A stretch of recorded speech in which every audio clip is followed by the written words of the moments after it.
Shalom, good morning. Hey, how are you? Yes.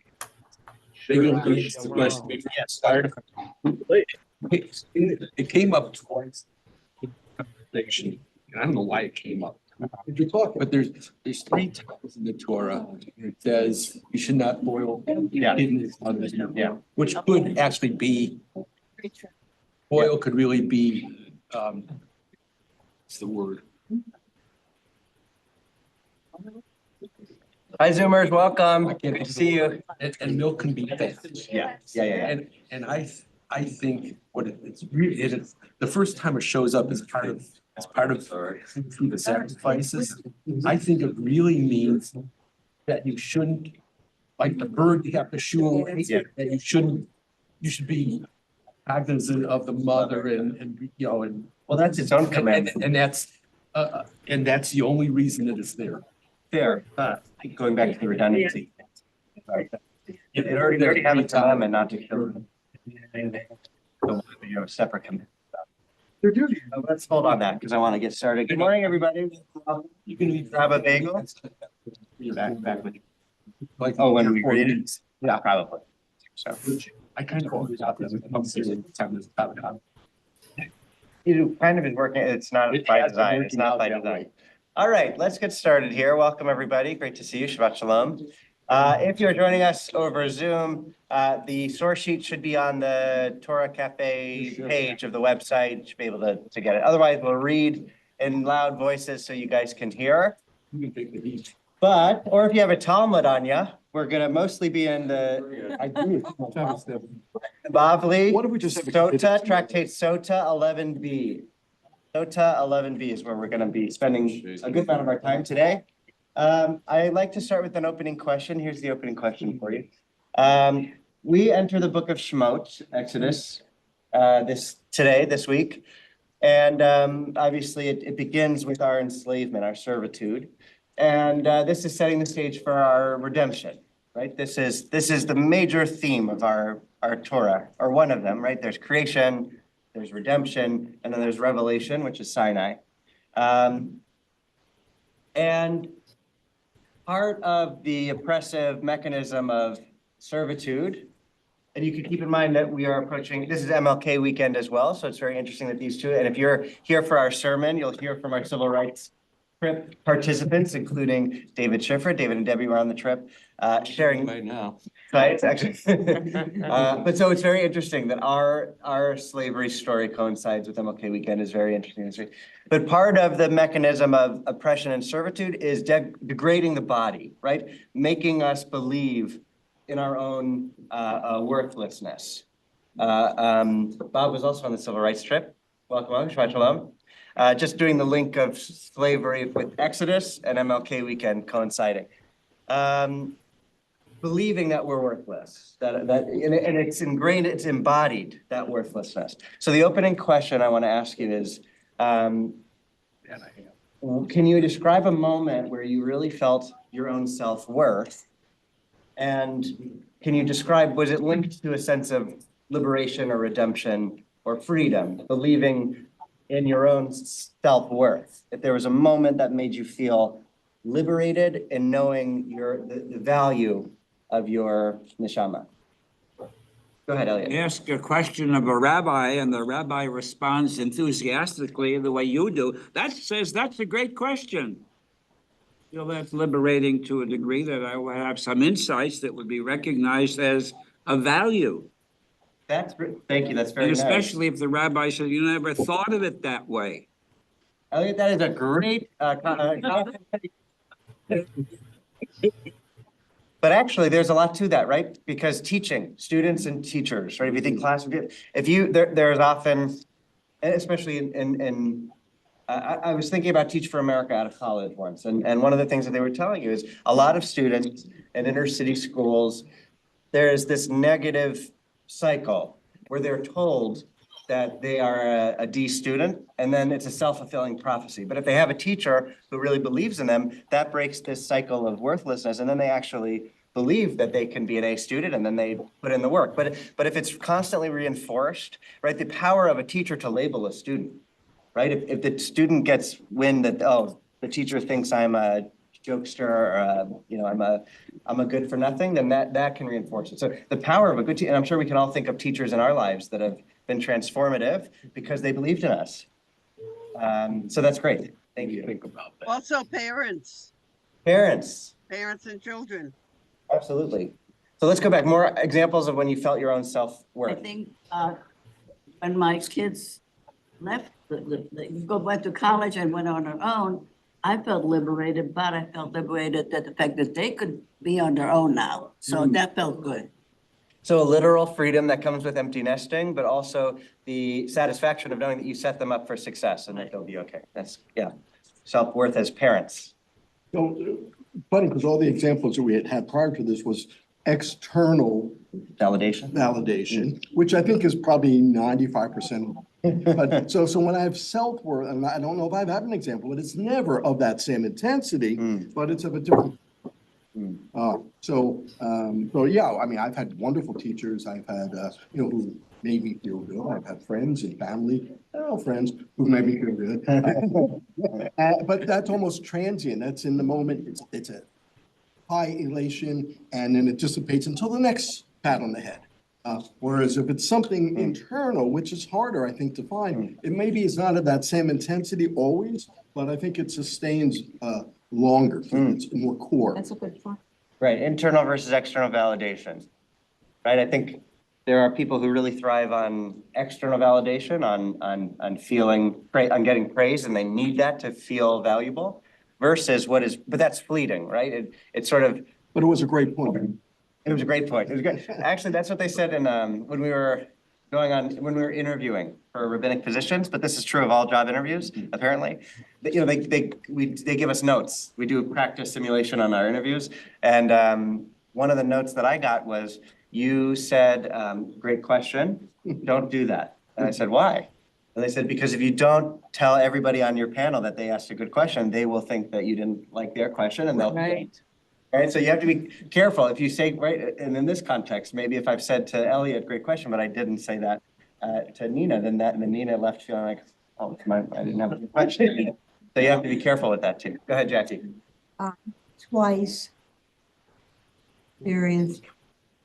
I was at a museum in New York, and an exhibit, my son and a dear friend were with me, and they were off in another case, and I'm looking in this one case, and suddenly I realized all the work in that case was the work of one of my students. I went, family came running to me, they thought something terrible. I said, no, this is my student Josiane's work. And then I realized that Thank you. Welcome. Shabbat shalom, Yimei. she didn't know her work was in the museum. Oh, so you got to tell her? To find her, Wow. got somebody from the education department of the museum. Wow. I said, is there some way I can document this show? And she said she would come down after hours and photograph all the contents of that 7 piece. And I was able to track her down. She had had some bad experiences. She lost her husband, and the company she worked for has gone out of business. And I tracked her down to her daughter's house in California. Wow. And she was coming back to sell her house in Heights. And I presented her with this packet of the photographs of her show. She had no idea that we were there. Wow. And then the other one, I don't mean to hog you, but my daughter called me up, Mom, have you seen Facebook? Like, no, why? You were in it. I said, why am I in it? Apparently, there was some kind of thing going on where they were talking about teachers. Teachers who've done things for them. And my daughter quoted one of the students said, Mrs. Friedman not only gave me a career, she gave me life. Oh, wow. Okay, beautiful. I'm just gonna repeat the broad strokes in case not everybody heard, but number one was that she was in a museum with her son and her son liked a piece of art. Turns out that art was from her student, from Jackie's student. And she was able to track down the student, and the student was falling on hard times, had some tragedies, and that really lifted her spirits to see that she made it into the museum. And then the second example was that there was a post about Jackie being a fantastic teacher, not only giving me a career, but a life. So, and so beautiful stories. Thanks for sharing, everybody. And I think it's interesting, right? So going back to what Bill said, there's sort of, a lot of these examples are external, maybe something that somebody made us feel, a teacher, a student even, going back to teacher, a child.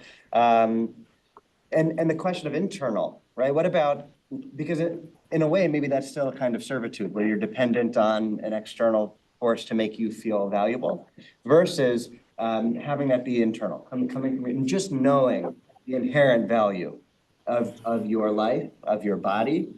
And that's much harder, I think, to access. And I think that in many ways, Shemot, Book of Exodus, is wanting us to combat slavery. And one way to do that is by recognizing and embracing the inherent value of our bodies, of our lives, implicitly, intrinsically, just by value. This is something I'll get to Nelson, but Alex and I have a debate about productivity where I feel like I can't, like I there would be days where I'm just like working nonstop, and she would say, why don't you take a moment to, take care of yourself and relax and maybe spend some quality time or something like that, right? Very important thing, right? And Take the baby off my knee. This was even before you. And I would say, but I'm feeling so productive and I really need to be productive. And she would say, well, I would challenge you to redefine your productivity, right? Is taking a moment for yourself not productive? Is spending quality time not productive? Right, so it really challenged me to redefine what productivity means. So all that to say, is our self-worth tied up in our productivity and what we produce in our careers, right? I know people who are very depressed because their career didn't go the way they wanted it to, and their entire self-worth was wrapped up in their career. And it's very hard to recognize that you're valuable apart from what you produce. And that's what Shabbat comes to teach us, right? You have inherent value just by breathing. That is hard for us to accept sometimes. Nelson, go ahead. Maybe I'm just neurotic, but I always worry that when I feel wonderful internal self-worth, I'm just sort of self-serving. When someone else says I've done something wonderful, I feel, that's what I remember deeply. Yeah, absolutely right. So some of the obstacles to feeling that intrinsic self-worth is it ego?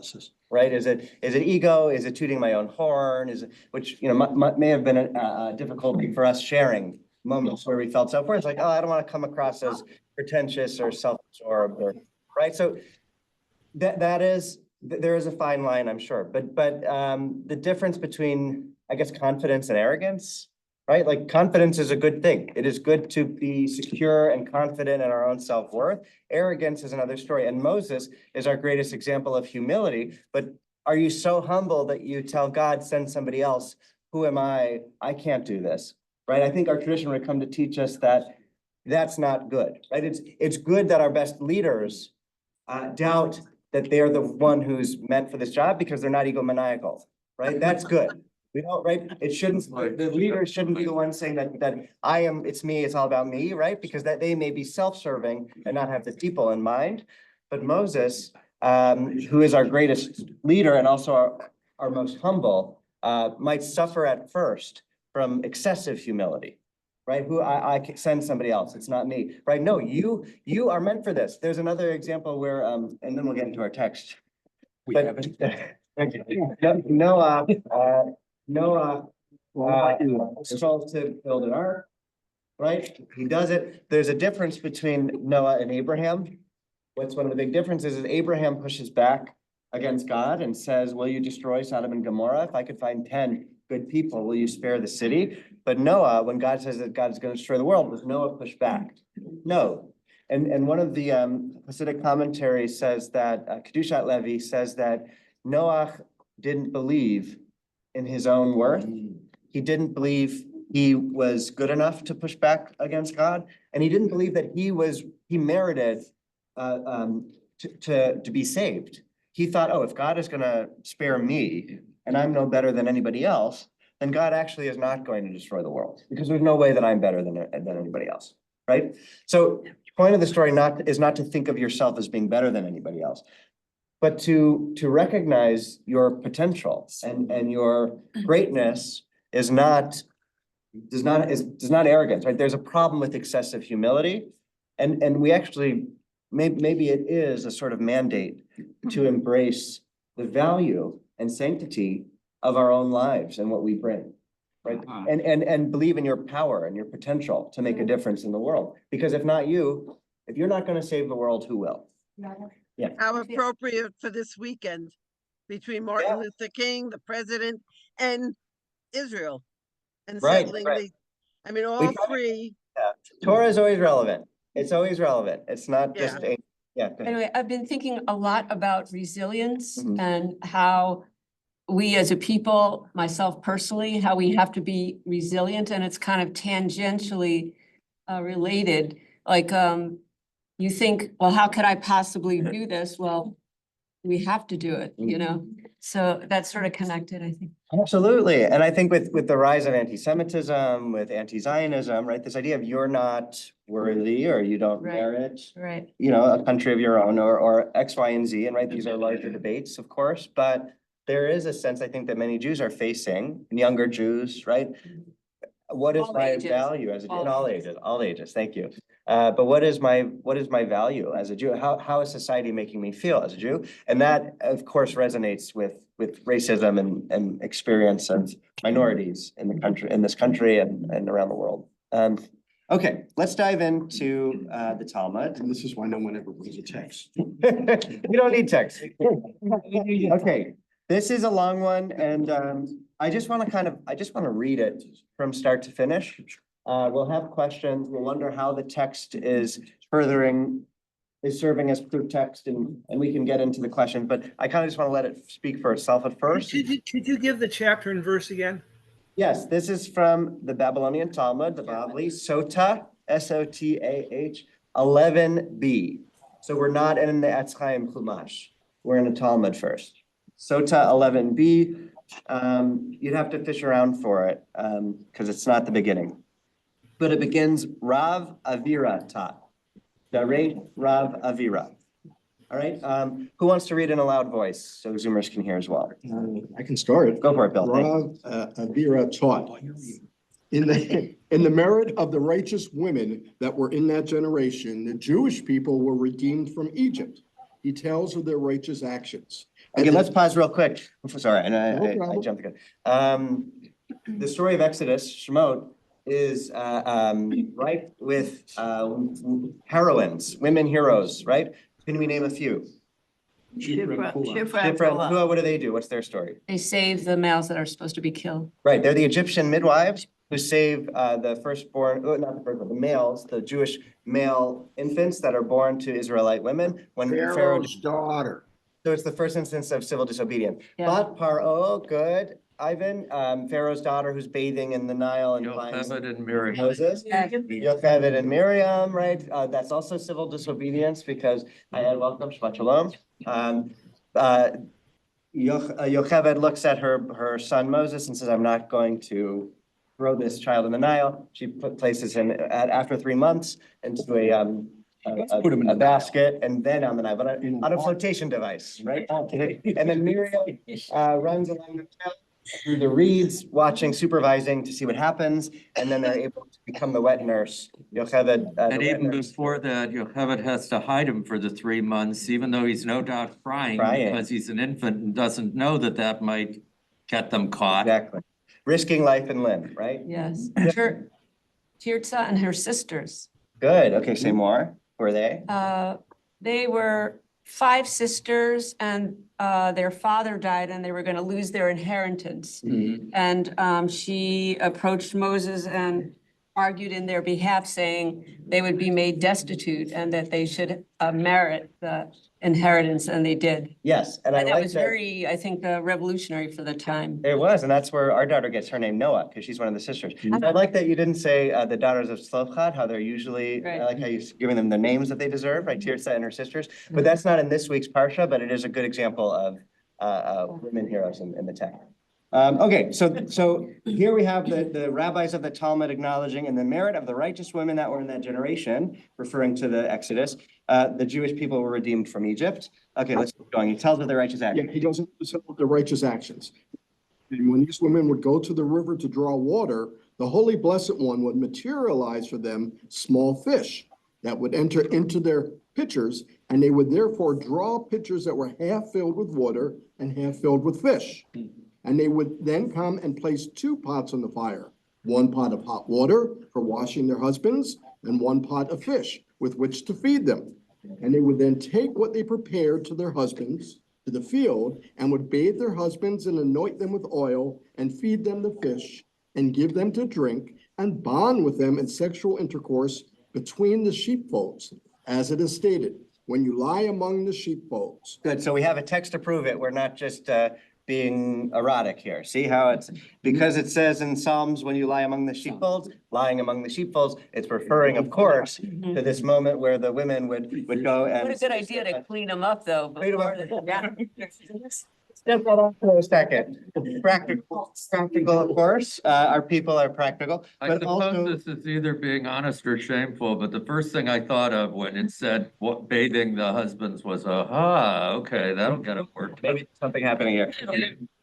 As sort of funny and erotic as this is, what else is it sort of evoking? To me, it's royalty, right? The men feel they're useless. The men are chattel. The men are slaves. They're working in the fields. They can't provide for their families. There's nothing giving them an inherent sense of self-worth. And here the women are anointing them with oil, bathing them, giving them fish, which God provided miraculously, and being intimate with them, right? And saying, you're more than chattel, right? You're more than just a slave, right? You have value. And that was something that they needed to be reminded of. And that was a heroic gesture from the women who never lost sense of the inherent value of their lives. Nelson, go ahead. To me, it evokes the story of Ruth. She's, Yeah. I think Boaz is aware that if the women go out into the fields to Glean. gather, the men will make them have sex. And so he protects them. Right. He tells the men to leave the women alone. Right, don't harass them. And then keep that in mind, because when we get to a verse from here, that's Ezekiel, there's God spreading God's cloak over Israel, which is in an allegory as like a foundling orphan child, female child. And spreading the cloak over is what Boaz does to Ruth, also as a way of saying, of like initiating marriage and union. So keep that in mind too. It's a good point, Nelson. Go ahead. The merit of the women that they kept the religion alive for the men. Yes, and are you thinking of like lighting candles and challah or something else? Just referring to this, you're saying? I wasn't referring to it specifically, but women, like you're saying, the women Right. reminded the men of their worth, and they, I guess, maybe passed on their religion. Yes. Kept the religion alive. Maybe they did as well as teaching their children, like Moses's mother. Right. Taught him, that he was a Jew, Hebrew. Right, absolutely. Well, when he's growing up in She Pharaoh's reminded palace. the men, and also when you were saying about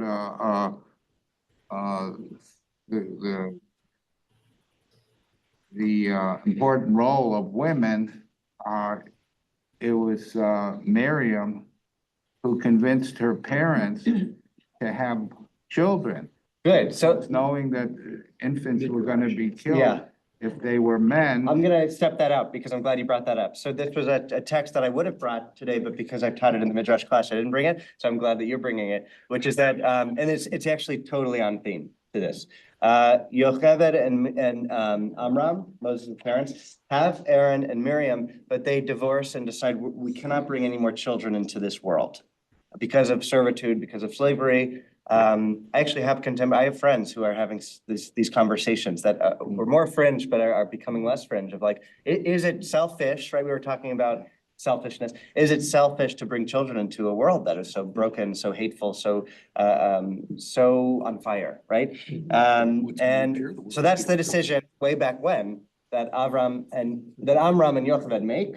We don't want to bring more children into a world where they'll be slaves.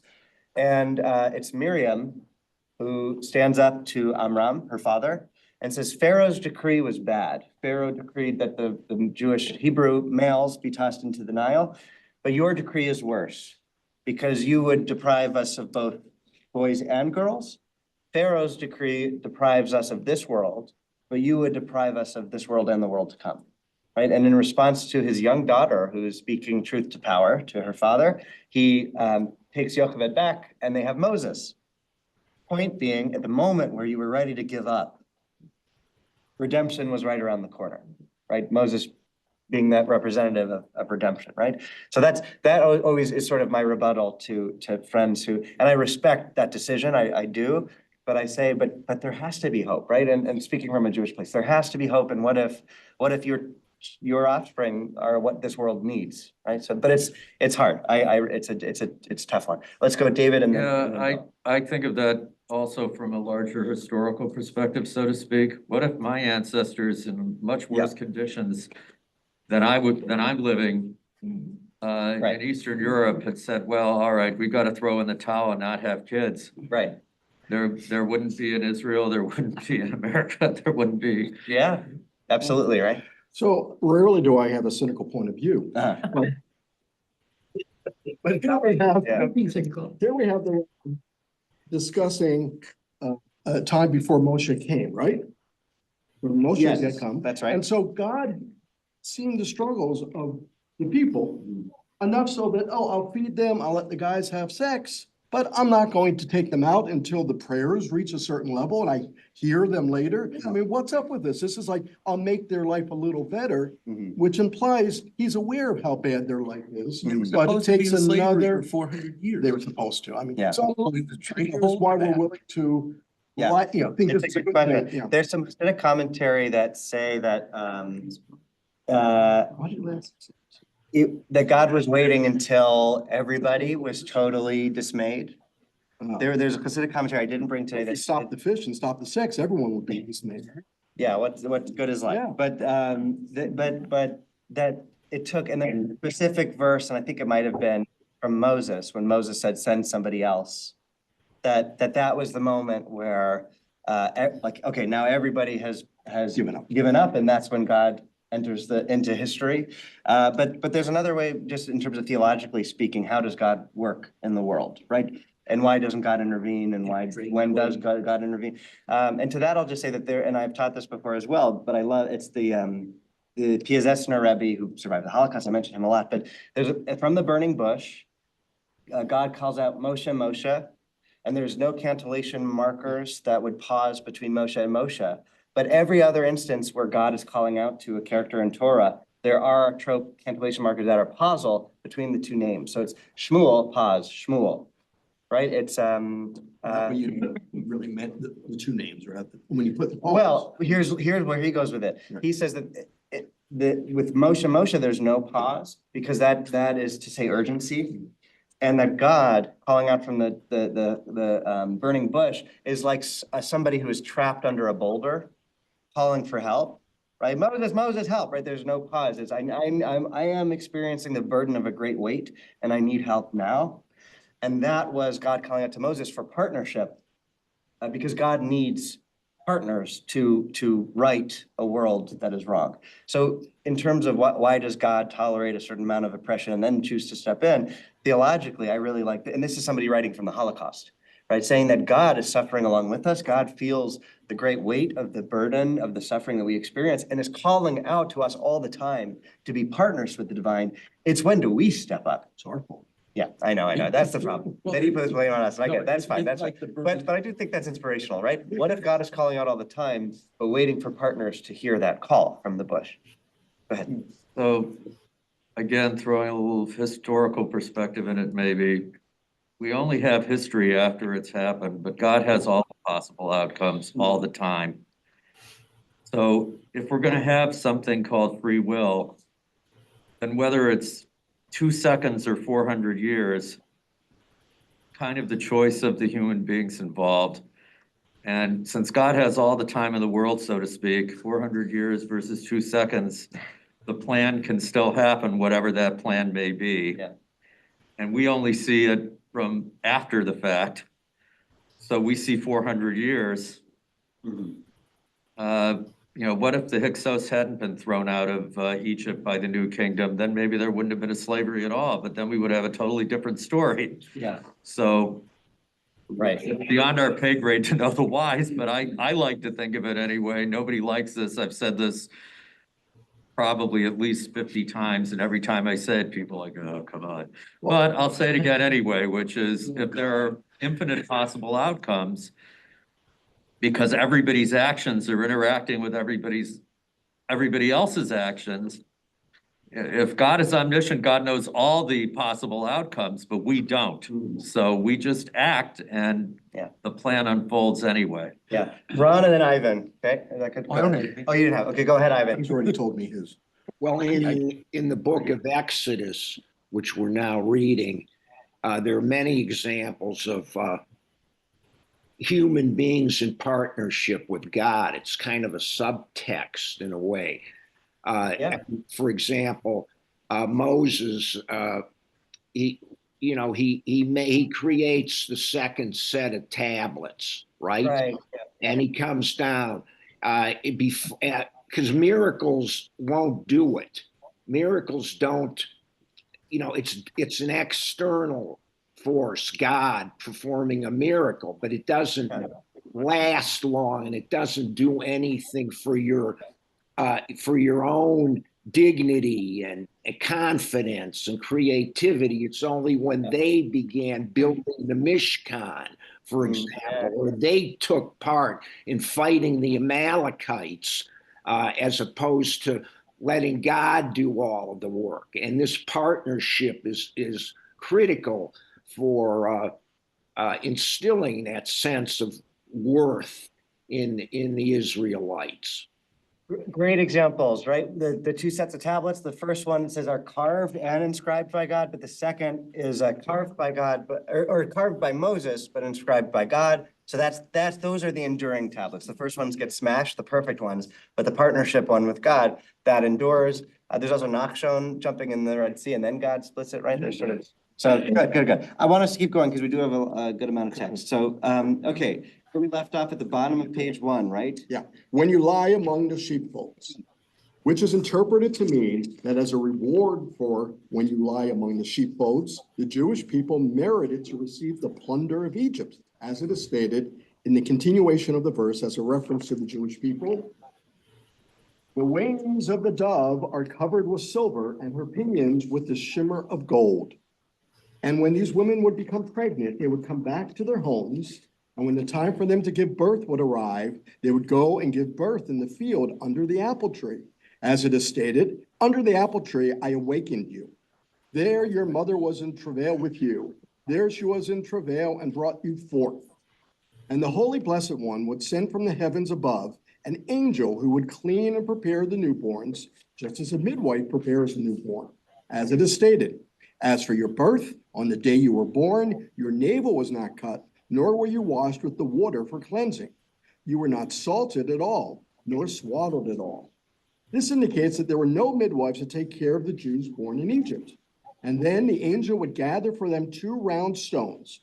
One of the stones flowed with oil, and one of the stones flowed with honey. as it is stated, and he would suckle them with honey from a crag and oil from a flinty rock. Okay, let's pause real quick. So there's a lot going on here. It's beautiful midrashic work where they are painting the story, pulling from all of these verses throughout our text. But Song of Songs, we may be familiar, Awakening You Under the Apple Tree. But so all of this is to say that we're continuing this story. The women would go, they would get the fish in the water and they would anoint their husbands. They would not give up faith. They would be intimate. They would have children. They would bear those children without midwives because God is the midwife here, right? God is the one who is caring for the newborns. And the reason Ezekiel is coming up, there is an allegory in Ezekiel that Israel is the adulterous partner to God who did all of this for them, right? Ezekiel imagines, and it's sort of it's a very interesting story. We would need to step out more, but Ezekiel imagines in one of his prophecies that God found this abandoned foundling orphan, female baby, abandoned in the wilderness, and says that you're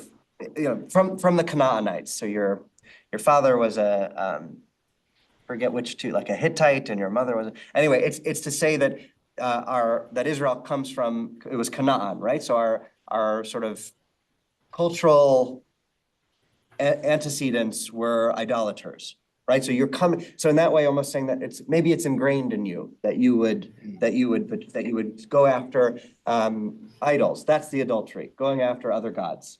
Right? So saying that God finds this beautiful child who grows up, discovers her own beauty, misuses that beauty. I'm using the language of commentators of Ezekiel, and seduce other suitors, which is betraying God who found and spread a cloak over her and married her, offered this partnership and covenant, right? But instead went after idols and betrayed God. So that's how Ezekiel is being woven into here. I wanted to give you context for that. I thought that precisely they keep talking about Shifra and Pua, that there were midwives. Yes. And they keep talking about midwives in the Bible. So where does he come off talking about now God?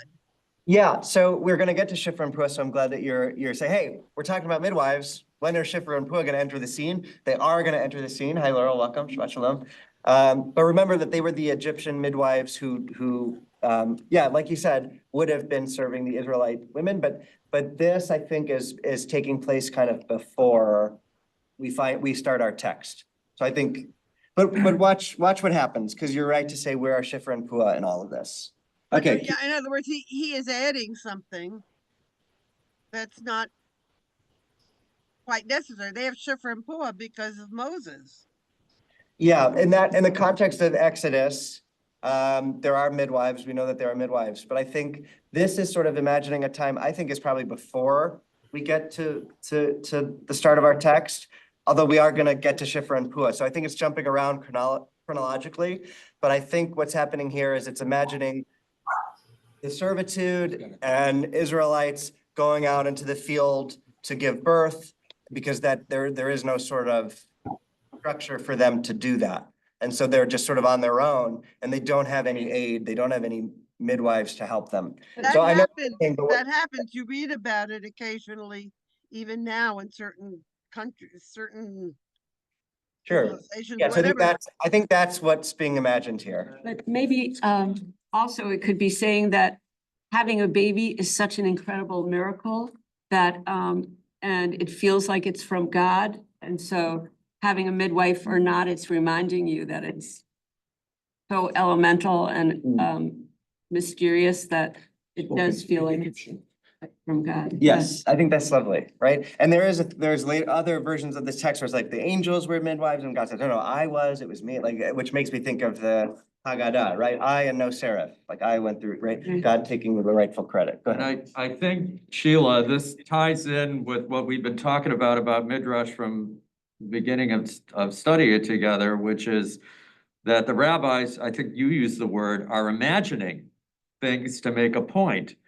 So Yes. I think maybe we have to remember that context. It doesn't mean it isn't a valid point to make, but some of this, especially when it gets seems to be going now is pretty fanciful anyway. Yeah. It doesn't, so you don't have to take it literally. You could say, what point is he trying to make with this story? Yeah, I think the rabbis in the Talmud go on flights of fancy by design all the time, but they also have a concept that there is no before and no after in Torah. It goes so far as to say is, don't get bogged down in chronology.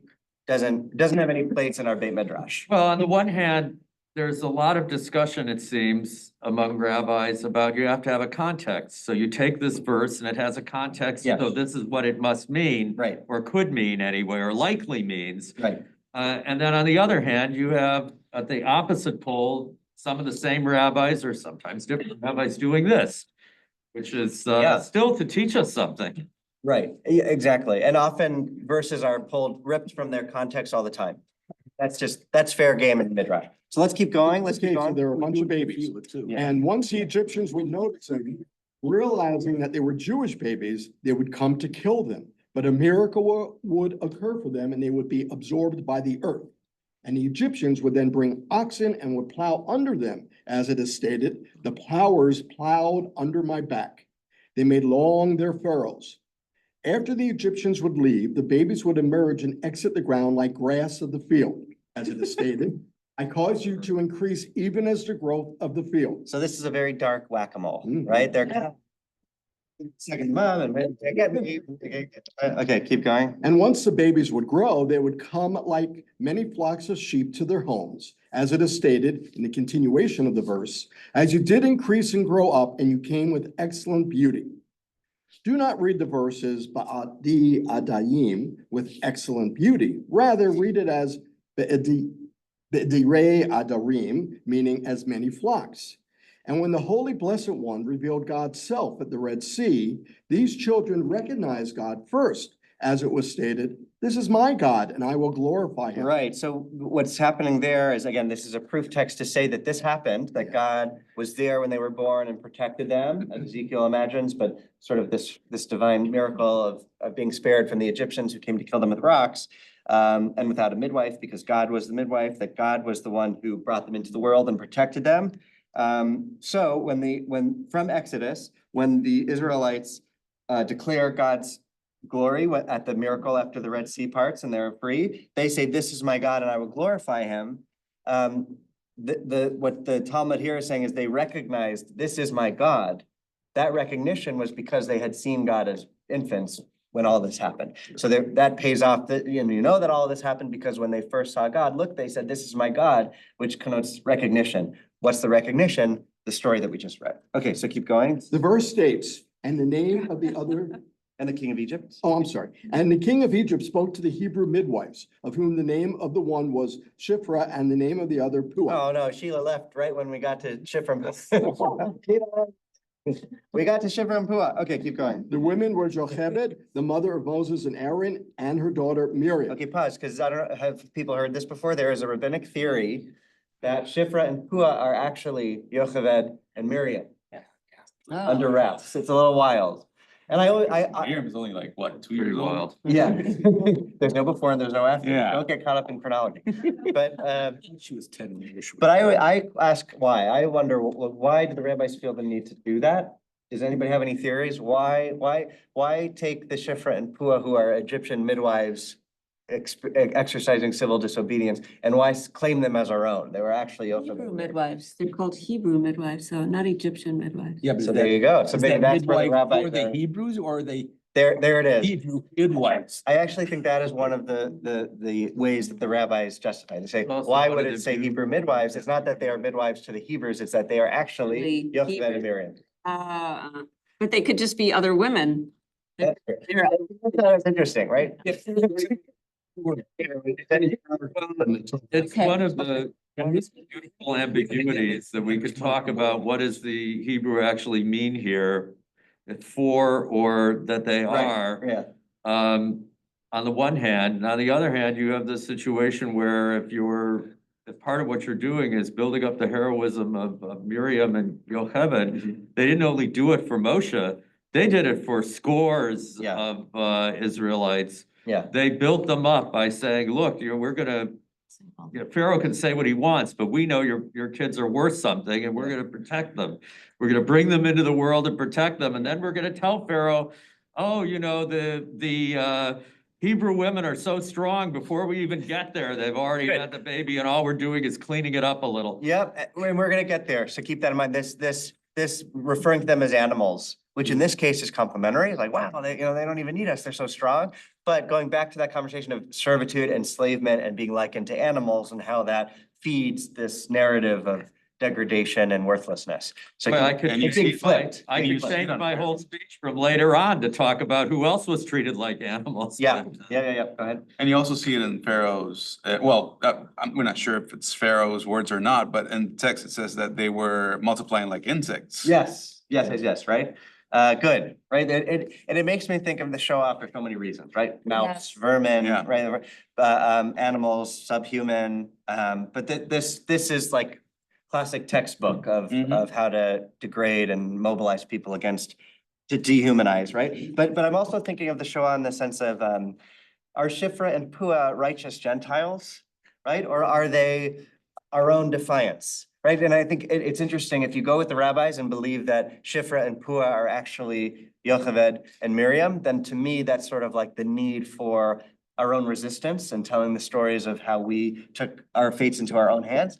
But if you go with, no, I don't buy that it's important to me that they were actually Egyptian midwives, because to me, that is emphasizing the importance of righteous Gentiles and giving them their due and their credit. Right, So- but it's also about the, Mr. Defiance. also about the universalism in Judaism, that, certainly Pharaoh's daughter was not an Israelite, but she could be deemed humane and compassionate and everything else. And, whether Shifra and Pua were or were not Hebrews is, it's besides the point. I mean, look at, Moses's father. Moses, was a Midianite, right? And one of the Parshas is named after Yitro. Yeah. So that's very important, because Exodus is a book about a God that is God for everyone, everywhere. Yeah. That's what it's all about. And it's about the Israelites. It's particular, but it brings out for the first time a God for everyone.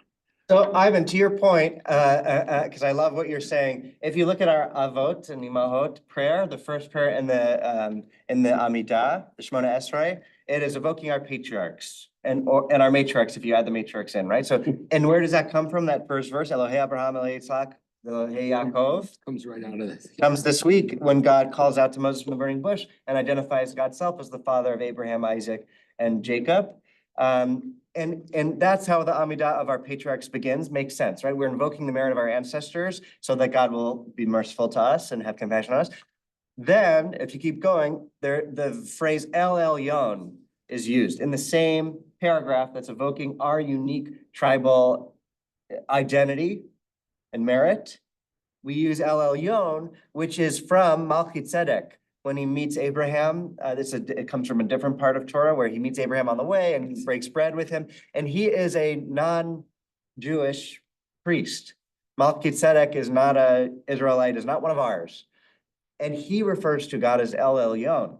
So there's something radical going on that in our most central core prayer, the Shemona Esrei, the Amidah, in the first paragraph that's about our tribal unique particularism, we actually use language for God borrowed from a non-Jewish priest. So it speaks to that universalism that is baked into our particularism, which I think is amazing. So great point. All right, let's keep going. We only have like 7 minutes and I want us to Can I finish use the 1 day. minute to make a comment? Yes. So, this is the beginning of a new book. In the last book, it was all about, as we're saying, Abraham, Isaac, Joseph. We had strong, Jacob, Joseph, all of those guys, strong lineage, strong relationships. And then we had 400 years of homogenized Jews. Perhaps by embodying Yocheved and Miriam with certain positive attributes, we're beginning to see that Moshe, Aaron, and Sister came Miriam. from, yeah, I knew that. Came from stock. It came from, we're back to saying, you know, it's not homogenized. We Got it. have abilities as a people. Okay, Okay, the great. next 6 minutes. Yeah, keep going. Millimeter. Yeah, the women, so they were mirroring, then it is taught in a baraita with regard That's to. right. It is Shifra. taught in a baraita with regard to Shifra, who was referred to in the verse. This is really a reference to Jochebed. And when she was called Shifra. Oh, sorry, and why was she called Shifra? Okay, yeah, keep going. It's just, it's gonna prove why itself was she more. It's called giving more Shifra? proof. Yeah, Yep. because she would prepare Misha Peretz. Perech, the newborn. Alternatively, she's referred to as Shifra because the Jewish people increased and multiplied Shiparu v'Rabu. in her days due to her assistance. The Baraita continues. With regard to Pua, who is referred to in the verse, this is really a reference to Miriam. And why was she called Pua? Because she would make a comforting sound, Pua, as she would remove the child from the womb of the mother. Alternatively, the word Pua is related to one of the verbs that describe speaking, as she would speak Pua through divine inspiration and say, in the future, my mother will give birth to a son who will save the Jewish people. Rather, the midwife said to Pharaoh, this nation is compared to an animal, Kaya, and animals give birth without a midwife. For example, with regard to Judah, it is written, Judah is a lion's whelp. And regard to Dan, it is written, Dan shall be a serpent in his way. So we can actually go, et cetera, not to do that to sacred text, but you know where this is going, right? Mhm. When Jacob blesses all of his children, he's each likens each one to different animals, a wolf, a lion, right? And so when we see the 12 tribes and their banners, we see these representative animals, right? So here it is in our own, saying that we refer to ourselves actually, but referring to ourselves in animals, which again is sort of taking a subversive, reclaiming what is a rule in the anti-Semitic racist playbook of dehumanization to ascribe those animals. Here it's sort of like, it's sort of reclaiming that in the positive, sort of saying like, yes, but in the sense that we have all these amazing qualities that are in the natural world around us. That's, you know, so again, it's sort of, it's finding that inner worth when the world tries to put you down and deprive you of that sense of worth. Okay, so that actually takes us to the end of that text. I'm gonna take us to the end if that's okay. With the 5 minutes we have left, we're gonna turn the page. We're on page 2 now. There's a Midrash Tanhuma, which is now gonna say why that was so important that the women would get the fish with their vessels and how important it was that they never lost faith and hope, and that they seduced their husbands, right? Where we're chuckling because it feels like out of place in our sacred text. It feels so like crass or inappropriate or right. And here is where Moses will have the same reaction that we had, but God will rebuke Moses and say, this was the most important thing and deserves a special place in the building of our tabernacle, which is where we start here. So while the men were eating and drinking, the women would take out their mirrors and glance into them with their husbands. They would say, I am more attractive than you. And the men would reply, I am handsomer than you. They're just sporting. They're just playing, you know, it's flirting. Foreplay. Okay, sure. In that way, they would arouse their sexual desires and become fruitful and multiply. The Holy Blessed One caused them to conceive on the spot. When the Holy Blessed One told Moses to build the tabernacle, all the Israelites brought their contributions. Some brought silver, others brought gold or copper or onyx stones or unset stones. They brought everything eagerly. The women asked themselves, what contribution can we make to the sanctuary? They arose, took their mirrors, and brought them to Moses. When Moses saw them, he became angry with them. He said to the Israelites, take your canes and beat them on their shoulders, right? This is horrible. This is horrible. Again, this is Midrash. It's not in the Torah. I don't want us thinking of Moses as being an abuser. This is rabbinic flight of fancy. Doesn't make it okay, but it is what it is. Better? Sure, yeah, I'm okay with that. I'm not okay with that, but this and say that this is the rabbis conceiving of stuff that wasn't actually in our text. Okay, Moses, do you mistreat them because of these, right? So God is now saying, Moses, what do you do? It kind of makes me think of Balaam beating the donkey, and God says, what are you doing? This donkey did nothing to you. Not to, again, compare our own people to animals, but just for the sake of that sort of God stepping in when people are being abusive and think they're acting in the right. Right? The Holy Blessed One said, Moses, do you mistreat them because of these? These very mirrors produced the hosts in Egypt. Take them and make a basin of brass and its base for the priests, that they may sanctify the priests from it. As it is said, and he made the laver of brass and the base thereof of brass of the mirrors of the serving women that did service. This is from Torah. So this is true. The mirrors that were used, that the Midrash imagines were used. We know that the women brought their mirrors for dedication, for the laver, the wash station, the brass wash station in the Mishkan to purify the priests. They would wash their hands and then go in to perform the service. So it's crucially important as a purifying mechanism that Moses is saying, whoa, whoa, whoa, but this was impure. This comes from sex. This comes from having, and again, it's sort of degrading the body as opposed to glorifying the sanctity of the body, right? And saying that not only does it have a rightful place in the Mishkan, it is what the priests will purify their hands with. And we're getting the backstory that these mirrors were used to seduce their husbands, right? Okay, for they had produced all that host. Therefore it is written, and the brass of the offering was 70 talents. That is, the offering of the wives accounted to 70 talents. Okay, so again, this mirror, how do we see ourselves? Right, that I think is the metaphor and symbolism of the mirror. Do we see ourselves as slaves, as animals? Do we believe the racist, the anti-Semitic rhetoric? Do we let it penetrate into our own self-perception? Or does Exodus come teach us that redemption begins when we take an honest look in the mirror and are able to access that sense of self-worth and really see ourselves as chosen by God, as creatures of God, set for a unique purpose in the world, that each of us has inherent intrinsic value, and that our lives, our stories, our bodies have to be elevated to its rightful place of sanctity in order for redemption to come. Before that happens, redemption will never occur. It needs to start within. It needs to start with us seeing the inherent value that we're all created b'Tselem Elohim, that each life is inherently sacred. That is, and only that can lead to breaking the shackles of slavery. Go ahead. I'll just tie that in briefly with the trip, because one of the questions that was asked is, why is the civil rights movement happening when it's happening? And one answer historians seem to be giving is after World War II, with the participation of African Americans in the war, but also on the home front, it became, if you will, ripe to say, if we're participating in this way, we should be participating fully. Yeah, good, right? Saying we are owed our due, right? But before we can achieve freedom and redemption, we have to believe that we deserve that we were worthy of that we're worthy of that. And I'll just give the citation, which is the museum in Birmingham. Thank you.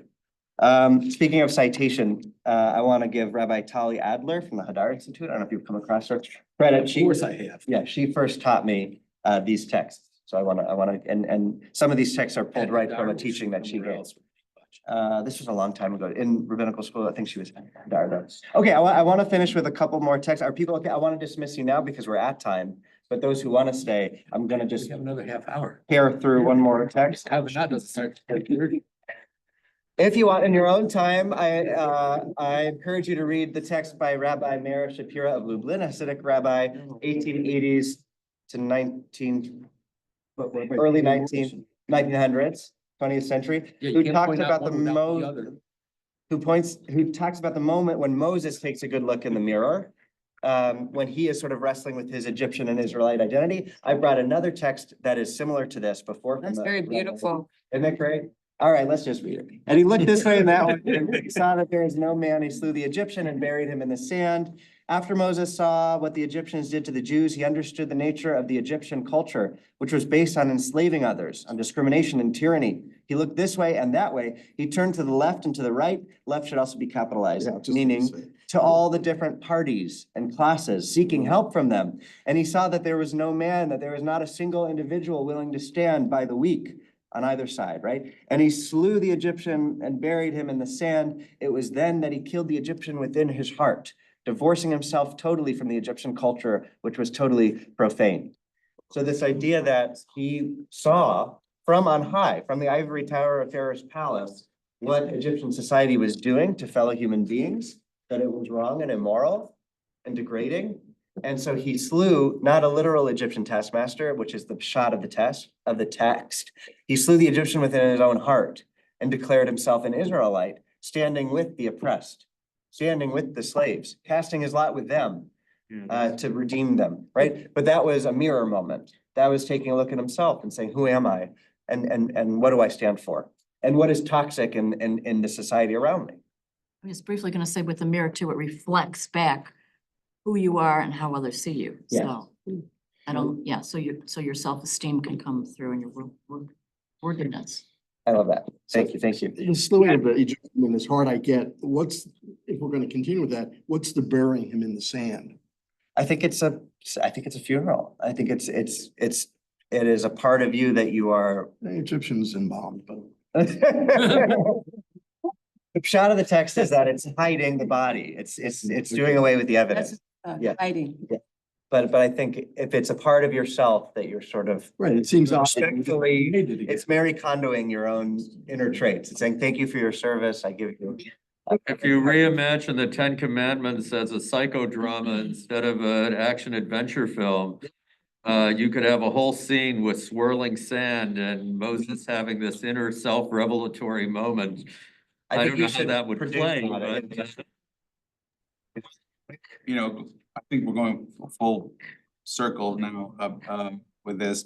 You were asking at the beginning about the identity and our self-worth.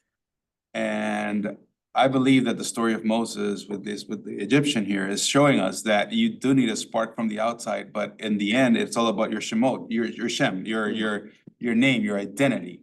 So for the rabbi to tie that it's me is fantastic, because what it's doing, it's taking what literally happened, supposedly, to what happened with him inside.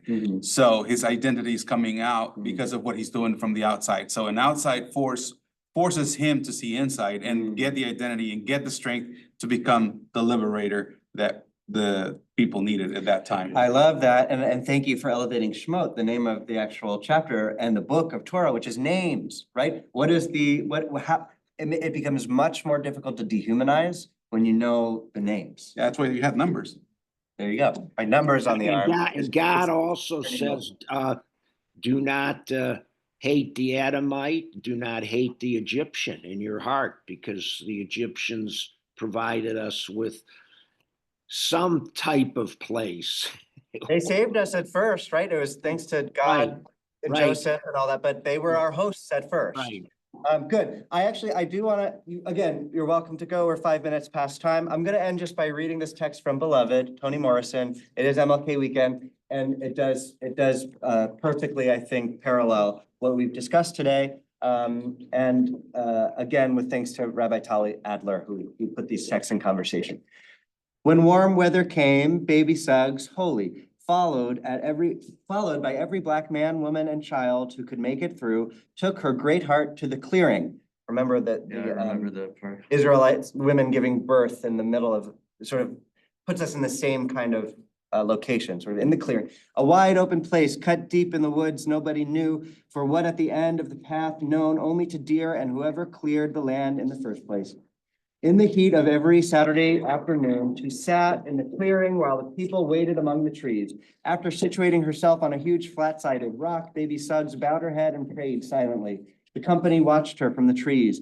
They knew she was ready when she put her stick down. Then she shouted, "Let the children come," and they ran from the trees toward her. "Let your mothers hear you laugh," she told them, and the woods rang. The adults looked on and could not help smiling. "Then let the grown men come," she shouted. They stepped out one by one from among the ringing trees. "Let your wives and your children see you dance," she told them. The ground life shuddered under their feet. Finally, she called the women to her. "Cry," she told them. For the living and the dead, just cry. And without covering their eyes, the women let loose. It started that way, laughing children, dancing men, crying women, and then it got mixed up. Women stopped crying and danced. Men sat down and cried. Children danced. Women laughed. Children cried until exhausted and riven, all and each lay about the clearing, damp and gasping for breath. And the silence that followed baby Suggs, holy, offered up to them her great big heart. She did not tell them to clean up their lives or go and sin no more. She did not tell them they were the blessed of the earth, its inheriting meek or its glory bound pure. She told them that the only grace they could have was the grace they could imagine. Right? Where does redemption begin? That if they could not see it, they would not have it. In this here place, we flesh that weeps, laughs, flesh that dances on bare feet and grass, love it hard. Yonder, they do not love your flesh. They despise it. They don't love your eyes. They just as soon pick them out. No more do they love the skin on your back. Yonder, they flay it. And oh, my people, they do not love your hands. Those they only use, tie, bind, chop off, and leave empty. Love your hands, love them. Raise them up and kiss them. Touch others and with them, pat them together. Stroke them on your face because they don't love that either. You got to love it, you. And no, they ain't in love with your mouth. Yonder out there, they will see it broken and break it again. What you say out of it, they will not heed. What you scream from it, they do not hear. What you put into it to nourish your body, they will snatch away and give you leavens instead. No, they don't love your mouth. You got to love it. This is flesh I'm talking about here. Flesh that needs to be loved. Feet that need to rest and to dance, backs that need support, shoulders that need arms, strong arms, I'm telling you. And oh, my people out yonder, hear me, they do not love your neck unnoosed and straight, so love your neck. Put a hand on it, grace it, stroke it, and hold it up.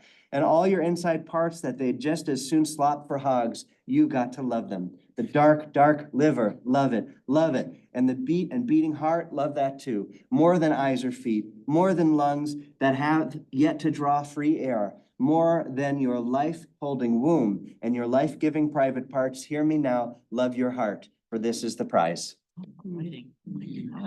Beautiful. Beautiful. Wow. Okay, Shabbat Shalom, everybody.